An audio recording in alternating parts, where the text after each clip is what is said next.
సీరియస్గా ఉండండి.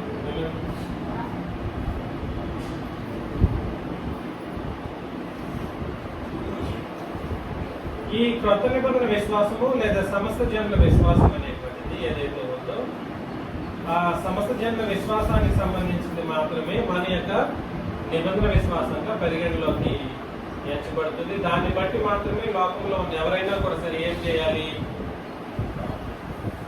బాప్తిస్మం అనేది తీసుకోవాలి. అన్ని విశ్వాసాలు క్రొత్త నిబంధన విశ్వాసము కాదు. క్రొత్త నిబంధన విశ్వాసం అనేది ఒకటే. క్రొత్త నిబంధన విశ్వాసాలు ఎన్ని? ఒకటే. క్రొత్త నిబంధన విశ్వాసానికి మూలం ఏమిటి? క్రొత్త నిబంధన విశ్వాసానికి మూలం ఏమిటి?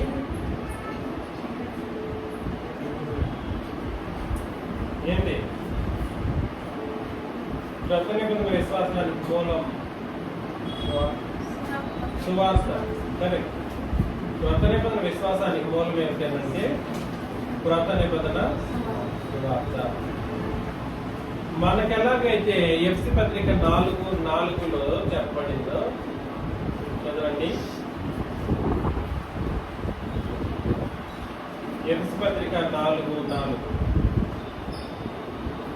శరీరము ఒకటే, ఆత్మయు ఒకటే. ఏంటండి?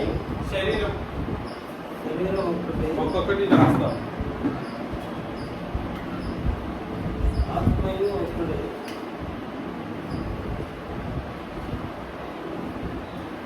శరీరము ఒకటే, ఆత్మయు ఒకటే. ఆత్మ ఒకటే. ఆ ప్రకారమే మీ పిలుపు విషయమై ఒక్కటే నిరీక్షణ ముందుకు పిలువబడుతుంది. పిలుపు నిరీక్షణ ఒకటే నిరీక్షణ ముందుకు పిలువబడింది. ప్రభు ఒక్కడే, ప్రభువు ఒక్కడే, విశ్వాసం ఒక్కటే, విశ్వాసము ఒక్కటే, బాప్తిస్మము ఒక్కటే, అందరికీ తండ్రి అయిన దేవుడు ఒక్కడే.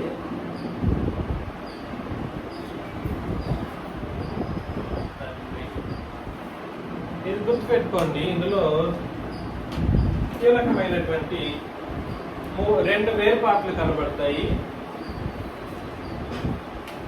ఆత్మ ఒక్కడే అని అన్నాడు. ఏమిటది? ఆత్మ ఒక్కడే. ఒక్కడే అని అంటే వ్యక్తి. అంటే ఈ ఆత్మ మానవ ఆత్మ కాదు, పరిశుద్ధాత్మ. ఈ ఆత్మ గురించి చెప్పాడు. ప్రభు ఒక్కడే అని అన్నాడు.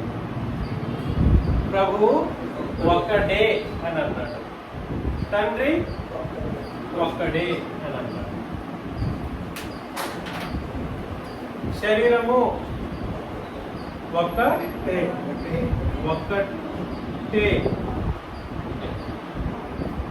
పిలుపు నిరీక్షణ కలిగి ఉండే విధానం ఒకటే. విశ్వాసము, బాప్తిస్మము, తండ్రి, ప్రభువు, పరిశుద్ధాత్ముడు. వీళ్ళు ఒక్కడేనంటే ముగ్గురు కలిసి ఒకడు కాదు. ఈయన ఒకడు, ఈయన ఒకడు, ఈయన ఒకడు.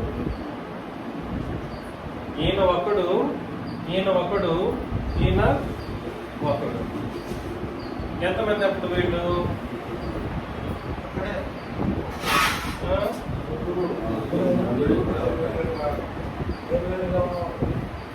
శరీరము అనగానేమిటి? శరీరం అంటే ఏమిటి? ఏంటండి?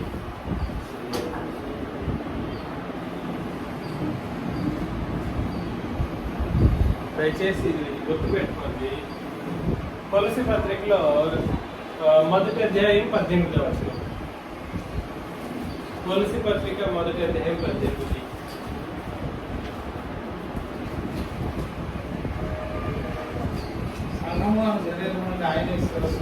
సంఘము అను శరీరం. సంఘం అనేది ఏమిటంట? శరీరం. చూసారా? సంఘం అనేది ఏమిటి? శరీరం. సంఘం అన్న శరీరం అన్న ఏమిటి? ఒకటే. ఇవన్నీ పిలుపు అంటే ఏమిటి? దేవుడు ఎలా పిలుస్తాడు? సువార్తను బట్టి పిలుస్తాడు. కాబట్టి సువార్త ఎన్ని? ఒకటే. సువార్త వలన ఉన్న నిరీక్షణ ఎన్ని? ఒకటే. విశ్వాసము ఇది మొత్తము ఏమిటంటే క్రీస్తు సంఘమును కట్టవలసినటువంటి రీతి అన్నమాట. దీన్ని బట్టి క్రీస్తు సంఘం అనేది ఏం చేయబడాలి? శరీరం అనేది కట్టబడాలి. పరిశుద్ధాత్ముడు లేకుండా నువ్వు సంఘం అనేది కట్టడానికి కుదరదు. ప్రభువు లేకుండా సంఘం అనేది కట్టలేదు. తండ్రి లేకుండా సంఘం లేదు. ఒకటే విశ్వాసం అని అన్నాడు. సంఘంలోకి వచ్చే వాళ్ళందరూ ఇంతకుముందు మనం చదివా. సంఘంలోకి వచ్చిన వాళ్ళందరూ విశ్వాసములకు స్థిరులై అనే మాట మనం చదివా. ఈ శరీరంలో ఉన్నటువంటి వాళ్ళు విశ్వాసం ఒకటే శరీరంగా, ఒకటే విశ్వాసం కలిగిన వాళ్ళగా, ఒకటే సువార్తను ప్రకటించబడినటువంటి వాళ్ళగా, ఒకటే బాప్తిస్మాన్ని పొందుకున్నటువంటి వాళ్ళగా ఉండాలి. ఎన్ని బాప్తిస్మాలు? ఒకటే బాప్తిస్మం. ఎన్ని విశ్వాసాలు? ఒకటే విశ్వాసం. ఎన్ని పిలుపు? ఒకటే పిలుపు. ఎన్ని నిరీక్షణ? ఒకటే నిరీక్షణ. ఇక్కడ ఒకడే అని ఆత్మ గురించి ఒకడే అని అన్నాడు, ప్రభువుని గురించి ఒకడే అని అన్నాడు, తండ్రిని గురించి ఒకడే అని అన్నాడు. దీని యొక్క ఈ సంగతిని బట్టి మనం ఏమని అర్థం చేసుకోవాలంటే ఏంటిది? ఇది క్రొత్త నిబంధన సంఘం యొక్క ఏర్పాటు. క్రొత్త నిబంధన సంఘం యొక్క ఏమిటది? ఏర్పాటు. మళ్ళా చెప్తున్నాను, సంఘం అనేది ఇష్టం వచ్చినట్టు కట్టడానికి అవకాశము. ఎలా కట్టడానికి అవకాశం లేదు? మనం ఊహించినట్లుగా ఏదో పేరు పెట్టడానికి అవకాశం లేదు. సంఘం అనేది క్రీస్తు యొక్క శరీరం. ఇప్పుడే కదా చదివా సంఘం మన శరీరము అని. ఏం చదివామండి? సంఘం అనే దాన్ని ఏమని చదివా? శరీరము అని చదివా. ఎఫ్ఎస్సీ పత్రిక 1వ అధ్యాయం 23వ వచనం. ఎఫ్ఎస్సీ పత్రిక 1వ అధ్యాయం 23. ఆ సంఘం ఆయన శరీరం. ఏ సంఘం ఆయన శరీరం? సంఘము అనేది ఎవరి యొక్క శరీరం అంట? క్రీస్తు యొక్క శరీరం. ఇప్పుడు చెప్పండి, క్రీస్తు యొక్క శరీరానికి నువ్వు నేను పేరు పెట్టొచ్చా? రావుగా చెప్పండి. క్రీస్తు యొక్క శరీరానికి మీరు పేరు పెట్టొచ్చా? నేను పేరు పెట్టొచ్చా? సంఘం అనే దానికి మీరు కానీ నేను కానీ పేరు పెట్టడానికి అధికారం మనకు ఆఖరికి అపోస్తలులకే లేదు. అపోస్తలులు తమ మిషనరీ వర్క్స్ ని ఏయో మినిస్ట్రీలు తయారు చేసుకుంటూ వెళ్ళలేదు. అందుకని పిలుపు విషయమై ఒకటే నిరీక్షణ అని అన్నాడు అనమాట. వాళ్ళ విశ్వాసాన్ని వాళ్ళు బోధించలేదు, వాళ్ళు సొంత విశ్వాసాలను బోధించలేదు. దేవుడు ఏదైతే వాళ్ళకి చెప్పమని చెప్పాడో, లేదా క్రీస్తు ఏదైతే చెప్పమన్నాడో, లేదా పరిశుద్ధాత్మ ఏదైతే చెప్పమన్నాడో దాన్నే వాళ్ళు ఏం చేశారు? బోధించారు. కాబట్టి విశ్వాసం ఒకటే అని అంటే అర్థమేమిటి? తిమోతి గారు ఒక ఆయన విశ్వాసం ఆయనది, నా విశ్వాసం నాది అనడానికి ఉందా ఇక్కడ? ఏంటండి ఆనంద్ గారు? ఆయన విశ్వాసం ఆయనదండి, నా విశ్వాసం నాదండి అనడానికి ఉందా ఇక్కడ? విశ్వాసం ఎన్ని? ఒకటే. నేను ఏదైతే నమ్మానో మీరు కూడా అదే నమ్మాలి. లేదా వాక్యం ఏదైతే చెప్పిందో దాన్ని బట్టే మన విశ్వాసం అనేది ఒకటిగా ఉండాలి, ఏకీభవించి ఉండాలి. అపోస్తలులు ఏదైతే సువార్తను మర్మముగా విన్నారో దాన్ని అనుసరించే పౌలు గారు కూడా బోధించాడు తప్ప ఇంకొకటి సొంతంగా తీసుకురాలేదు. తీసుకొచ్చాడా? వాళ్ళు 12 మంది శిష్యులు లేదా అపోస్తలులు ఏదైతే నేర్చుకున్నారో దాన్ని మాత్రమే వాళ్ళు ఏం చేశారు, పౌలు గారు ఏం చేశాడు, అనుసరించి సువార్తను ప్రకటించాడు. కాబట్టి సువార్త ఒకటే అని అయితే, విశ్వాసం ఒకటే అయితే బాప్తిసం కూడా ఎన్ని? బాప్తిసం ఒకటే అంటున్నాడు. అదేలా బాప్తిసం ఒకటే అవుతుంది? మీరు కానీ కొరింథీయులకు రాసిన మొదటి పత్రిక 10వ అధ్యాయం మొదటి 4 వచనాలు చదివారు అనుకోండి. కొరింథీయులకు రాసిన మొదటి పత్రిక 10వ అధ్యాయం మొదటి 4 వచనాలు. సహోదరులారా, ఈ సంగతి మీకు తెలియకుండా నాకు ఇష్టం లేదు. ఈ సంగతి మీకు తెలియకుండా నాకు ఇష్టం లేదు. అదేదనగా మన పితరులందరూ మేఘం క్రింద నుండి వారందరూ సముద్రంలో నడిచిపోయి. ఏంటంటే వారందరూ సముద్రంలోను మేఘముల క్రిందను నడిచిపోయారు. వారందరూ సముద్రంలో నడిచిపోయారు. అందరూ మోషాన్ని బట్టి మేఘములను సముద్రంలోనూ బాప్తిసం. ఎలాగా? మేఘములోనూ సముద్రంలోనూ. అది బాప్తిసం నంబర్ 1. ఏంటిది అది? మేఘములోను సముద్రంలోను ఎప్పుడు తీసుకున్నారు వాళ్ళు? సముద్రంలో సీనాయి కొండ దగ్గరికి వచ్చే దానికి మునుపు సముద్రంలో, ఎర్ర సముద్రంలో దాటి వాళ్ళు వచ్చారు. ఆ దాన్ని ఏమని చెప్పాడంటే ఇక్కడ బాప్తిస్మము అని అన్నారు. అవునా కదా? పేతురు రాసిన 2వ పత్రిక 3వ అధ్యాయము 20వ వచనం. పేతురు రాసిన 2వ పత్రిక 3:20. పేతురు రాసిన 2వ పత్రిక 3:20.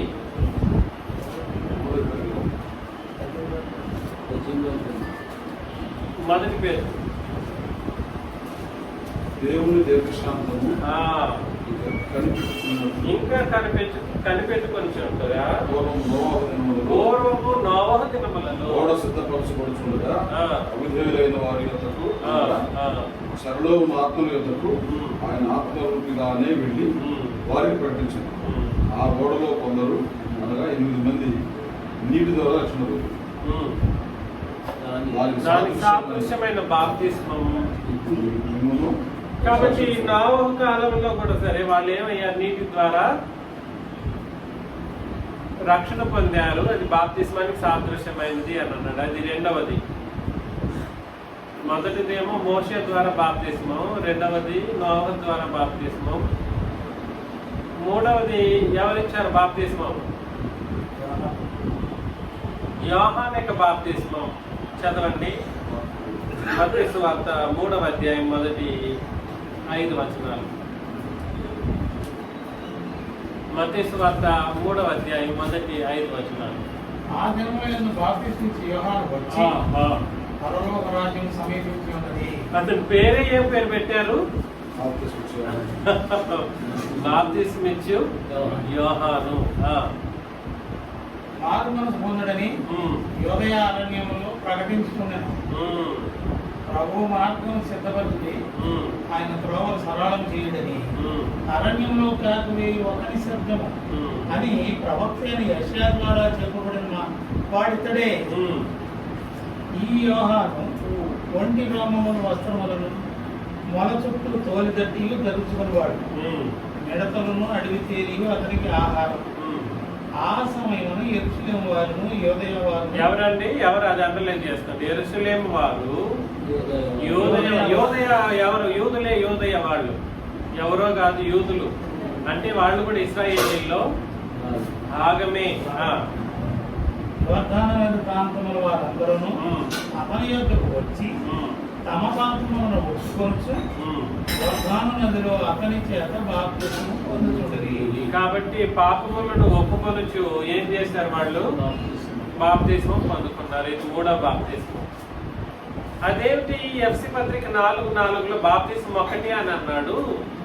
మీరే ఇక్కడేమి ఇన్ని బాప్తిస్మాలు కనబడుతున్నాయి? ఆ యోహాను చేతనే యేసుక్రీస్తు కూడా బాప్తీసం తీసుకున్నాడు. ఇప్పుడు ఎన్ని బాప్తీస్మాలు చూసాం? 4 బాప్తీస్మాలు కనబడుతున్నాయి.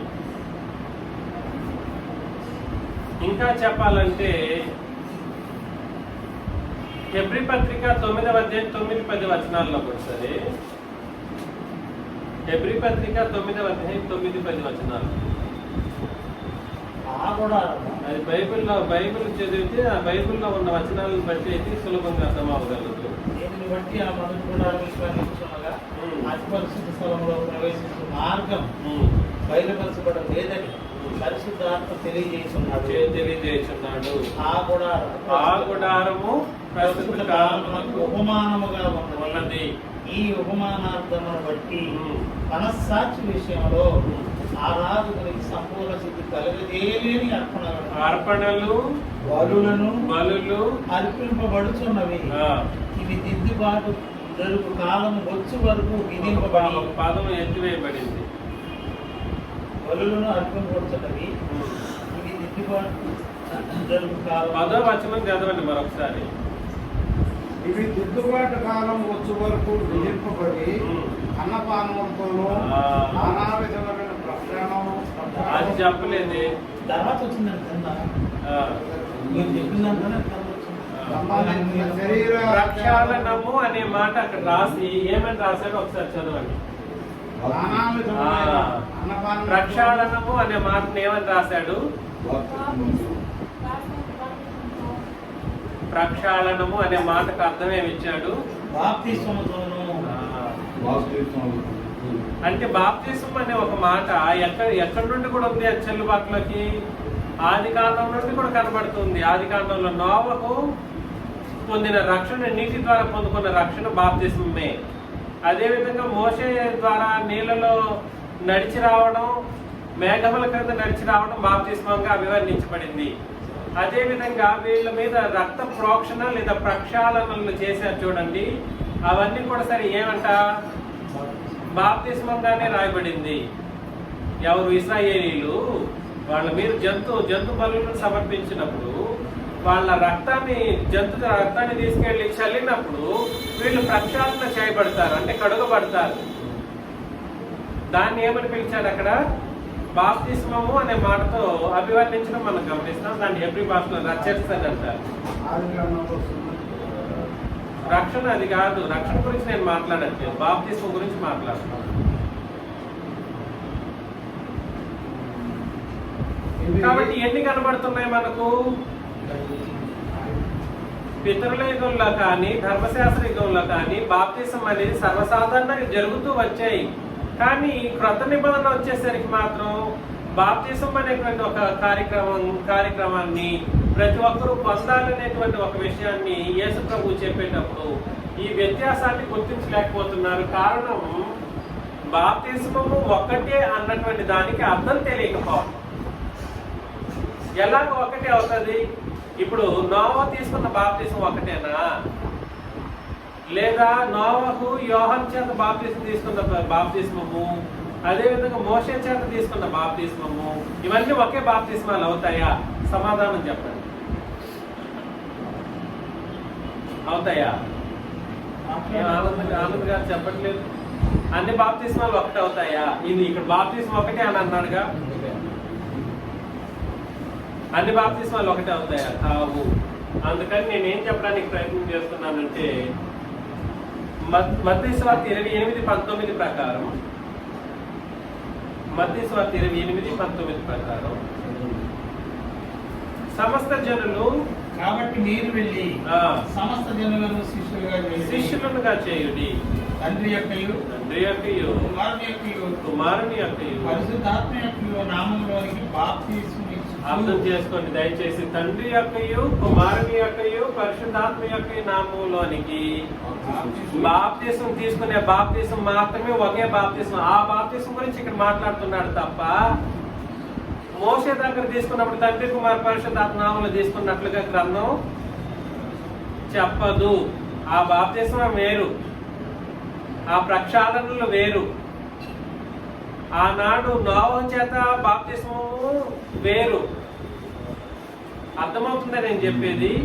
ఆఖరికి బాప్తిస్మ ఇచ్చి యోహాను ఇచ్చిన బాప్తిస్మ కూడా వేరు. ఈ అన్ని బాప్తిస్మాలు ఒకటి కావు. కారణం ఏమిటనంటే ఇక్కడ విశ్వాసం ఒకటే అని చెప్పాడు చూడండి. ఈ విశ్వాసం ఆది కాలం నుండి ఉన్నటువంటి విశ్వాసమా అంటే అది కూడా ఆది కాలం నుండి విశ్వాసము కాదు. ఇది సమస్త జనుల విశ్వాసానికి సంబంధించింది. ఇప్పుడు మీరు చదివారు మత్తయి సువార్తలో సమస్త జనులను శిష్యులనుగా చేయండి, తండ్రి యొక్కయు కుమారుని యొక్కయు పరిశుద్ధాత్మ యొక్కయు నామములోనికి ఏం చేయమన్నాడు?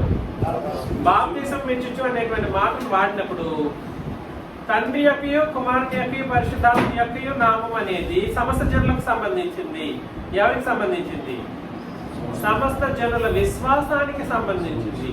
ఆ విశ్వాసం ఒకటే అని చెప్పేసి అన్నాడు. అర్థమవుతుందా? ఈ వ్యత్యాసం మీకు కనబడుతుందా? తండ్రి కుమార్ పరిశుద్ధాత్మ నామంలో బాప్తిస్మం ఇచ్చే ఒక కార్యక్రమం సమస్త జనులకు దేవుడు క్రొత్త నిబంధనలో పెట్టిన ఆజ్ఞ కానీ పాత నిబంధనలు ఎటువంటి ఆజ్ఞ లేదు. అసలు కుమారుడిని వాళ్ళు ఏనాడు అంగీకరించలేదు ఇశ్రాయేలీయులు. ఒకవేళ అంగీకరిస్తుంటే ఏం చేసిండ్రు? ఆయన్ను సిలువ వేయక ముందురు అని అన్నాడు. అవునా? చదివారా లేదా వచనం? యేసుక్రీస్తు మహిమా స్వరూపి క్రీస్తును వారు తెలుసుకొని ఉండని ఎడల ఈ లోకాధికారులు ఆయన సిలువ వేయక ముందురు. కాబట్టి నేను ఏం చెప్పడానికి ప్రయత్నం చేస్తున్నానంటే క్రీస్తు పరిశుద్ధాత్మ తండ్రి దేవుడు ఎవరైతే ఉన్నారో వీరి ఎంతో విశ్వాసం ఉంచే కార్యక్రమం కానీ వీరిని గురించినటువంటి సంగతులను ఆలోచన చేసే విషయం కానీ సమస్త జనులకు సంబంధించింది. ఇది క్రొత్త నిబంధన సంబంధమైనటువంటి ఒక విశ్వాసం. దాన్ని బట్టి తీసుకునే బాప్తిసం మాత్రం ఒకటని చెప్పాడు తప్ప ఆది కాలం నుండి ప్రకటన గ్రంథం వరకు ఉన్న బాప్తిస్మాలన్నీ ఒక బాప్తిస్మాలు. ఆది కాలం నుండి ప్రకటన గ్రంథం వరకు ఉన్న విశ్వాసము అన్ని ఒకటేనా అన్నట్టుగా చెప్పాడు ఇక్కడ. కాదు. తండ్రి కుమార పరిశుద్ధాత్మ సంబంధించిన విషయానికి సంబంధించి విశ్వాసం ఏదైతే ఉందో ఆ విశ్వాసము ఒకటే అని అన్నాడు. అదేవిధంగా స్వార్థ అనే పిలుపు ఏదైతే ఉందో ఆ పిలుపు కూడా ఒకటే పిలుపు. అర్థమవుతుందండి? ఆ పిలుపులో కూడా సరే పరిశుద్ధాత్ముడు తండ్రి దేవుడు ప్రభుని యేసుక్రీస్తు సరైన విధానంలో తెలుపబడేటువంటి ఒక పద్ధతి క్రొత్త నిబంధనలు తెలియజేయడం ద్వారా మాత్రమే మనుషులు ఏం చేయబడతారు? సరైన పిలుపును అందుకున్న వాళ్ళుగా. ఒకటే పిలుపు.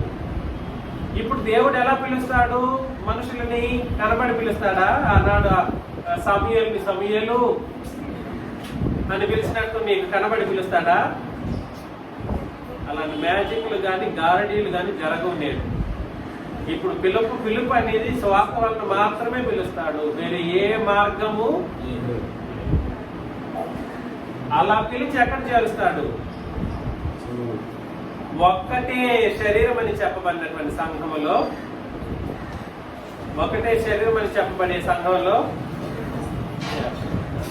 కాబట్టి శరీరం అనగా ఏమిటి? సంఘము.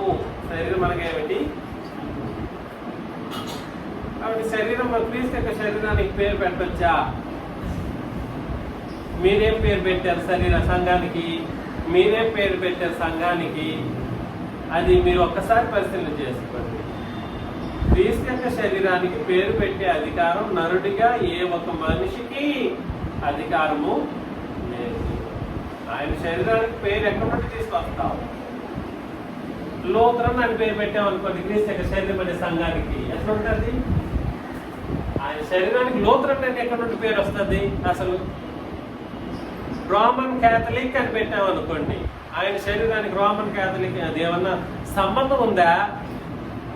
క్రీస్తు యొక్క శరీరానికి రోమన్ క్యాథలిక్ అనే పేరు సెట్ అవుతుందా? అలాగా ఇంక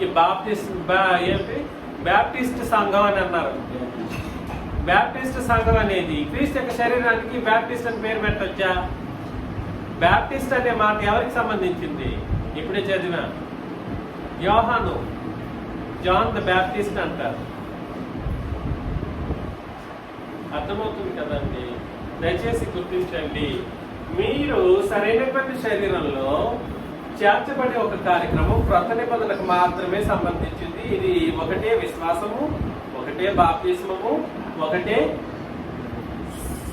సువార్త లేదా సువార్త వలనైన నిరీక్షణకు సంబంధించి ఒకడే తండ్రి, ఒకడే కుమారుడు, ఒకడే పరిశుద్ధాత్ముడిని బట్టి సంఘములో చేర్చబడే ఒక పరిస్థితి.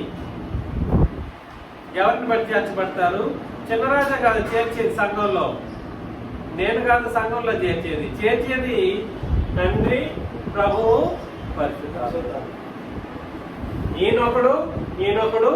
ఈయనొకడు మాత్రమే ఏం చేస్తారంటే నిన్ను సంఘములో చేరుస్తారు. వాళ్ళ చేత చేర్చబడినటువంటి సంఘం ఏదైతే ఉందో ఆ సంఘం అనాలోచనగా పేరు పెట్టుకొనదు. దానికంటూ ప్రత్యేకించబడినటువంటి నామం, గ్రంథస్థం చేయబడినటువంటి నామం ఉంది. గ్రంథస్థం చేయబడినటువంటి నామం అంటే అర్థం ఏమిటి? దేవుని చేతనే లిఖించబడినటువంటి క్రీస్తు యొక్క శరీరం అనే సంఘానికి పేరు అనేది రాయబడింది తప్ప మీరు నేను ఆలోచన చేయడానికి వీలు లేనటువంటి పరిస్థితి అక్కడ చెప్పడం జరిగింది అనమాట. అందుకని మత్తయి సువార్త 16:18 మత్తయి సువార్త 16:18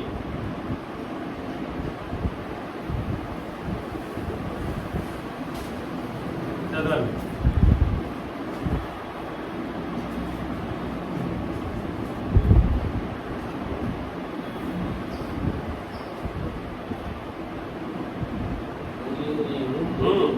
నీవు పేతురు, ఈ బండ మీద నా సంఘమును కట్టుదును, పాతాళలోక ద్వారములు దేని ఎదుట?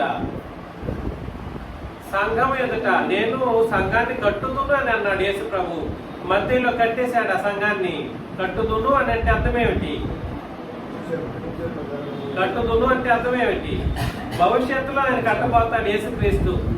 ఈ బండ మీద నా సంఘమును కట్టుదును, పాతాళలోక ద్వారములు దాని ఎదుట నిలువ నేరము. కాబట్టి పాతాళం అంటే నరకం అనే పాతాళం నరకానికి సమానమైనటువంటి పాతాళం లేదా నరకం అనే పాతాళంలో పడకుండా ఉండాలంటే యేసు కట్టే సంఘంలోనే ఏం చేయాలి? ఎవరైనా కూడా చేర్చబడాలి. యేసు ఎలా కట్టాడు సంఘాన్ని? యేసుక్రీస్తు తన సంఘాన్ని ఎలా కట్టుకున్నారు? ఎఫ్ఎసీ పత్రిక అపోస్తల కార్యములు 20 అధ్యాయము 27-28 అపోస్తల కార్యములు 20 అధ్యాయం 27-28 ఆయన స్వరక్తం ఇచ్చానంటే ఏదో యథేచ్ఛగానో యాక్సిడెంటల్ గానో స్వరక్తాన్ని ఇచ్చి కట్టింది కాదు సంఘం అనేది. అది సంకల్పం. అది అపోస్తల కార్యములు అది కాదు. కరెక్ట్ గా చదవండి. 27-28 అధ్యాయం 27 ఏంటిదంటే దేవుని సంకల్పం అంతయు మీకు తెలుపకుండా దాచుకొనలేదు. సంకల్పాన్ని మీకు తెలియజేస్తున్నాను అంటున్నాడు. దేవుడు తన స్వరక్తం ఇచ్చి సంపాదించిన తన సంఘమును కాయుటకు. కాబట్టి దేవుని సంఘము లేదా క్రీస్తు రక్తం చేత ఏర్పాటు చేయబడేటువంటి సంఘము దేని ప్రకారం దేనికి సంబంధించింది?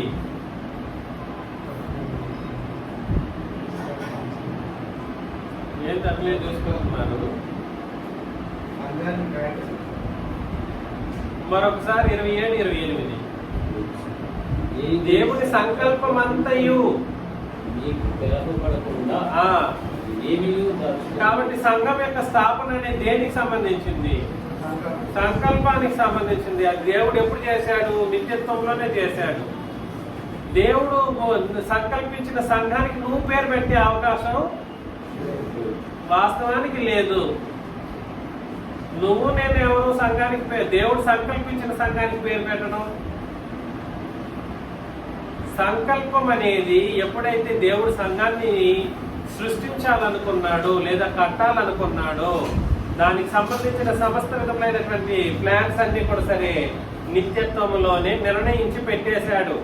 దానికి కొత్త కొత్త పేర్లు పెట్టడం అనేది కూడా సరే జరగకూడదు. దయచేసి గుర్తించండి, సంఘము యథేచ్ఛగా యాక్సిడెంటల్ గా స్థాపించబడింది కాదు. అది సంకల్పం ప్రకారం యేసుక్రీస్తు మరణించడం ద్వారా స్థాపించబడింది. మరణానికి ముందు సంఘం ఉందా? దేవుడు తన స్వరక్తం ఇచ్చి సంపాదించిన తన సంఘమును కాయుటకు అని అన్నాడు. కాబట్టి సంఘం అనేది క్రీస్తు రక్తం చేత ఏం చేయబడింది? కట్టబడింది.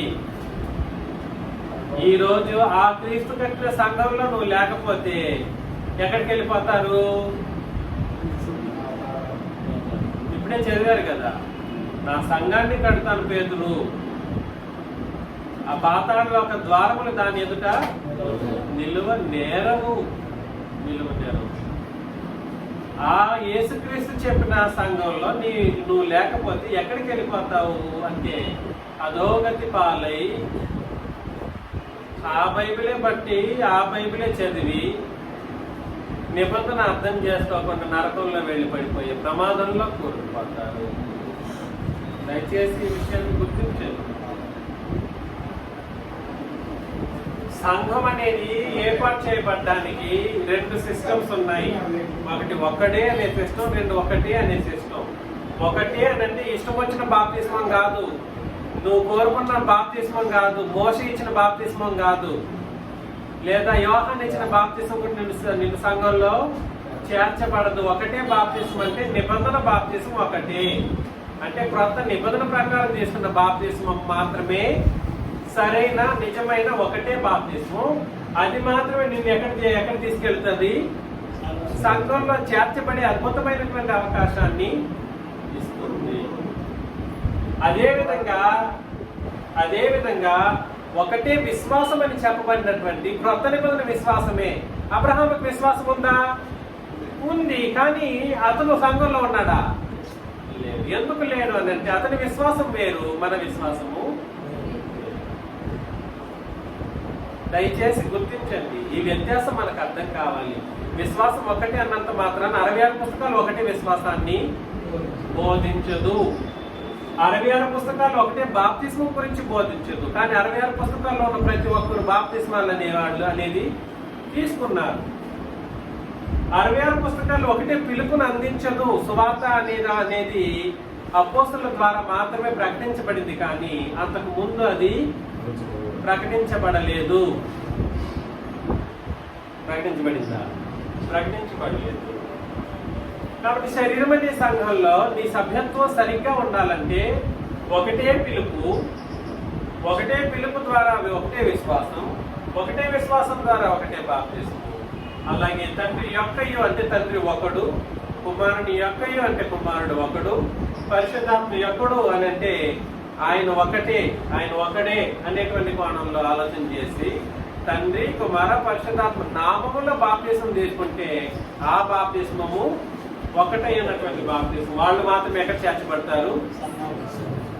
శరీరం అనే సంఘంలో చేర్చబడతారు. ఏ సంఘంలో చేర్చబడతారు?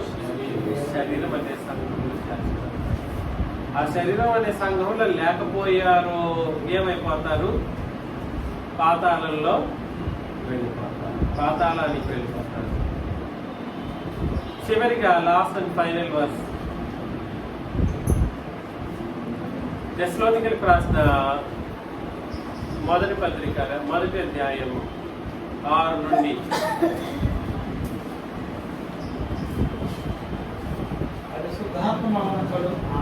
2వ తెస్సలోనికీయులకు రాసిన పత్రిక 1వ అధ్యాయం 6 నుండి.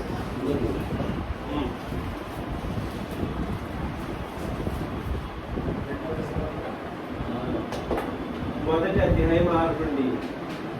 యేసు తన ప్రభావం కనబరుచుతూ దూతలతో కూడా పరలోకం నుండి అగ్ని ద్వారాలలో ప్రత్యక్షమై దేవుని ఎరిగిన వారికి ప్రభు అయిన యేసు సువార్త. కాబట్టి ఒకటే సువార్తకు లోబడిన వారికి ఏం జరుగుతుందంటే ప్రతిదండన. ఎందుకంటే వాళ్ళు ఎక్కడ ఉండరు? ఈ సంఘములో ఉండరు. సంఘములో ఉండకపోతే వాళ్ళు కలిగేది ఏమిటి? అగ్ని జ్వాలలతో ప్రత్యక్షమై ఆయన ప్రతిదండనను దేవుని యొక్క క్రీస్తు యొక్క ప్రతిదండనకు ఆహుతైపోతారు. ఆ తర్వాత నేను మిమ్మల్ని శ్రమపరచు వారికి శ్రమయు శ్రమ పొందుతున్న మీకు మాతో కూడా విశ్రాంతిని అనుగ్రహించుట దేవునికి న్యాయమే. ఆ దేవుడు తన పరిశుద్ధ స్థలమును పరిశుద్ధులందు మహిమపరచబడుటకును విశ్వసించిన వారందరి యందు ప్రశంసించబడుటకును. కాబట్టి ఒకటి సువార్త సరిగ్గా వింటే విశ్వాసం సరిగ్గా ఉంటుంది అని విశ్వసించే వాళ్ళందరికీ ఏం కలుగుతుంది? సరైన విశ్వాసం కలిగిన వాళ్ళకి ఏం కలుగుతుంది? ప్రశంస, అభినందనలు చేస్తాడు, ప్రశంసిస్తాడు. తర్వాత ఆయన ప్రభావం అందరి మహిమ నుండి పారదోలబడి నిత్య నాశనం అనే దండను వాళ్ళు ఏలయనగా మేము అంటే అపోస్తలులు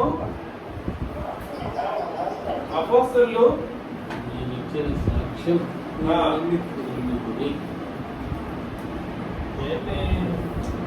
చదువు మన కరెక్ట్ చదువు. మేము మీకు ఇచ్చిన సాక్ష్యము మీకు నమ్మికరి. అందువలన మన దేవుని యొక్కయు ప్రభు అయిన యేసుక్రీస్తు యొక్కయు చాలు. కాబట్టి మేము మీకు ఇచ్చిన సాక్ష్యాన్ని మీరు ఏం చేశారు? విశ్వసించిరి లేదా నమ్మిరి. అపోస్తలుల సాక్ష్యం మేరకు ఆయన యందు విశ్వాసం ఉంచితే మాత్రమే ఆయన ప్రభావం మందలి మహిమ నుండి పారద్రోలబడకుండా వాళ్ళు ఏం చేయబడతారు? చేయబడతారండి? ప్రశంసించబడతారు. పారద్రోలబడాలా? ప్రశంసించబడాలా? పారద్రోలబడితే ఎక్కడికి వెళ్ళిపోతారు? నిత్య నాశనం అనే దండనకు వెళ్ళిపోతారు. ప్రశంసించబడితే ఎక్కడికి వెళ్తారు?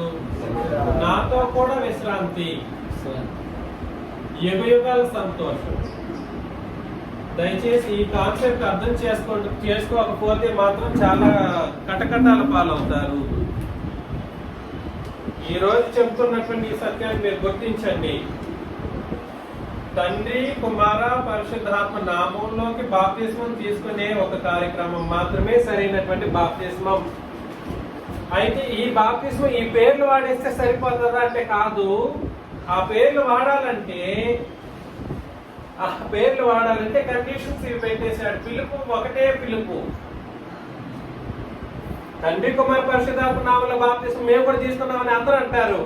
కానీ నేను పిలిచిన పిలుపు ఏ నిబంధనకు సంబంధించింది? క్రొత్త నిబంధన స్వార్థకు సంబంధించిన పిలుపు అయితేనే సరే. అదేవిధంగా విశ్వాసము ఉంది. ఈ విశ్వాసము పాత నిబంధనల వాళ్ళకు కూడా ఉంది. కానీ ఆ విశ్వాసం వేరు. ఒకటే విశ్వాసం అని చెప్పబడిన సమస్త జనుల విశ్వాసము వేరు. ఈ విశ్వాస సంబంధంగానే నువ్వు విశ్వసించావా అనేది ప్రశ్న. అదేవిధంగా బాప్తిస్మం కూడా సరే. ఈ సువార్తను వినడం ద్వారా విశ్వసించి క్రొత్త నిబంధన బాప్తిస్మం తీసుకోవడం ద్వారా అది ఎవరి నామంలో? తండ్రి, కుమార, పరిశుద్ధాత్మ నామంలో బాప్తిస్మం తీసుకోవడం ద్వారా సంఘంలో చేర్చబడినప్పుడు వీళ్ళు ఏం చేయబడతారంటే ప్రశంసించబడి యుగయుగాల సంతోషంలో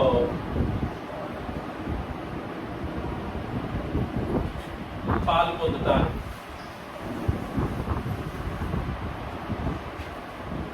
లేదు అన్నదండి ఇందులో లేదు. అసలు ఈ పిలుపు విషయంలోనే ఫెయిల్ అయ్యారనుకోండి, వీళ్ళు ఎక్కడికి వెళ్ళిపోతారు? నిత్య నాశనం అనే దండంలోకి.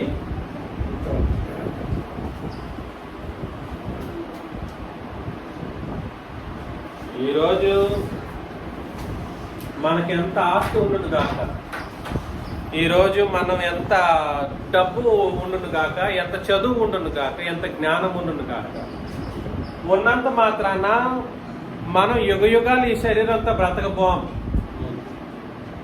దృశ్యమైనది ఏది కూడా సరే ఏమైపోతుంది? ఒక రోజుకి నాశనం అయిపోతుంది. అదృశ్యమైనది నిలుస్తుంది. అదృశ్యమైనది ఏమిటి? శరీరం లోపలున్న ఆత్మ కనబడుతుందా? అది కనబడదు. కాబట్టి అది ఎటువంటిది? శాశ్వతమైనది, నిత్యమైనది. నిత్యమైనటువంటి ఆత్మ గురించి ఆలోచన చేయండి. ముఖ్యంగా నిత్యమైన ఆత్మ గురించి ఎక్కువ ఆలోచన చేయండి. శరీరము ఎలాగ బ్రతికినా బ్రతికిపోతాం, అసలు చనిపోతే పరలోకానికి వెళ్ళిపోతాం. అంతకంటే ఈ కష్టమేమి లేదు, అంతకంటే అవకాశం ఇంకేం దొరుకుతుంది మనకు.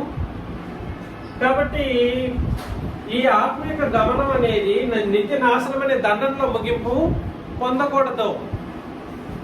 నిత్యమైన నాశనం అనే దండంలో ముగిసిపోకూడదు.